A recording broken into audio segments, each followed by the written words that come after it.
श्री गोपाल भगवान की जय। किस किस का प्रश्न है? हाथ उठाएं और बैठे रहें। जी हरे कृष्ण गुरुजी, हरे दंडवत कृष्ण। प्रणाम। गुरुजी, आपसे ना ये प्रश्न था कि अब मेरे ना पिताजी नहीं रहे, तो वो ना 3 मंथ से ना उनको पैरालाइज था। तो एक दिन पहले, मतलब वो 18 अक्टूबर को एक्सपायर हुए थे, तो 17 अक्टूबर को नाइट में ना वो कह रहे थे कि वो आपसे मिलना चाहते हैं। अच्छा। वो आपसे हरि नाम लेना चाहते हैं।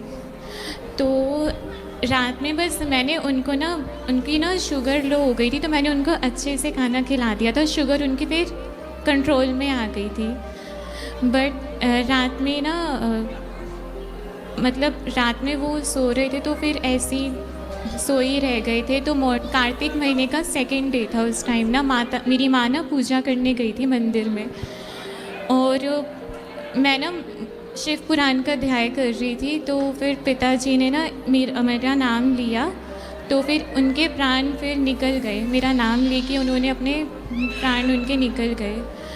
तो उनके जाने के बाद ना कई जितने हमारे रिलेटिव्स थे ना, तो उन्होंने मुझ पे ब्लेम डाला कि मैंने अपने पिताजी को मारा है।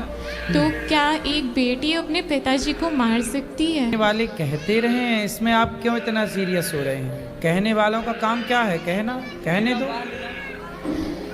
आप बिल्कुल इस बात से परेशान ना होइए। मेरा कोई भाई भी नहीं है, तो उनका संस्कार, पिंडदान, ये सब मैंने ही किया था। ठीक तो जब मैं हरि नाम करती हूँ। ये बेटा, बच्चे को थोड़ा घुमा दो ले जाके, बाहर काहे रुला रहे हो? जाओ घुमा के आओ उसको, जाओ दिल्ली बम्बई दिखाओ। जब भी मैं हरि नाम करती हूँ ना, तो मुझे ना वही सब याद आता है कि मैंने उनको कैसे अग्नि दी थी। उनके आँख भी खुली हुई थी और मैं उनके आँखों में शहद डाल रही हूँ, पिंडदान कर रही हूँ। तो वो जो सब चीज़ें हैं ना, वो भूल नहीं पाती मैं। कोई बात नहीं, भुलाना तो पड़ेगा। इन सब चीज़ों को याद रखने से भी क्या फ़ायदा है? कैसे भुलाऊंगी मैं? कथा सुनिए, कथा सुनिए, इसी से भूलेगा। जो मृत्यु है वो अटल सत्य है। हम सबको एक दिन मरना है। पिताजी आपके कितने साल के थे? 56। तो 56 ठीक है। आपके पिताजी की आयु इतनी थी। आप ये सोचो कि जब आप जन्म ली थी, आप छोटी थी, तब आपके पिताजी की मृत्यु होने वाली रही होगी। लेकिन भगवान ने किसी कारणवश, आप लोगों के पुण्य के कारण, इतने साल आपके साथ वो रह पाए। ये अवसर ईश्वर ने दिया। इसलिए हमें पॉजिटिव सोचना चाहिए कि भगवान ने हमारे साथ बहुत अच्छा किया। मैं तो राधा रानी से यही प्रे करके आई थी कि वो ठीक हो जाए। मैं तो इसीलिए उनको अपने पास लेकर आई थी, पिताजी को। मुझे नहीं पता था कि 2 दिन में ही चले जाएंगे वो बहुत पहले चले जाने वाले थे, आपके जन्म के बाद। लेकिन इतने वर्षों तक वो रहे, क्योंकि कोई पुण्य था जो इतने वर्षों तक रखा। लेकिन जब उनको टाइम पूरा हुआ, समय सबका आता है। स्वामी विवेकानंद जी एकदम 40 साल की उम्र में चले गए, 39। स्वामी आद्य शंकराचार्य जी 29। इतनी कम आयु में सिधार गए, भगवत धाम चले गए।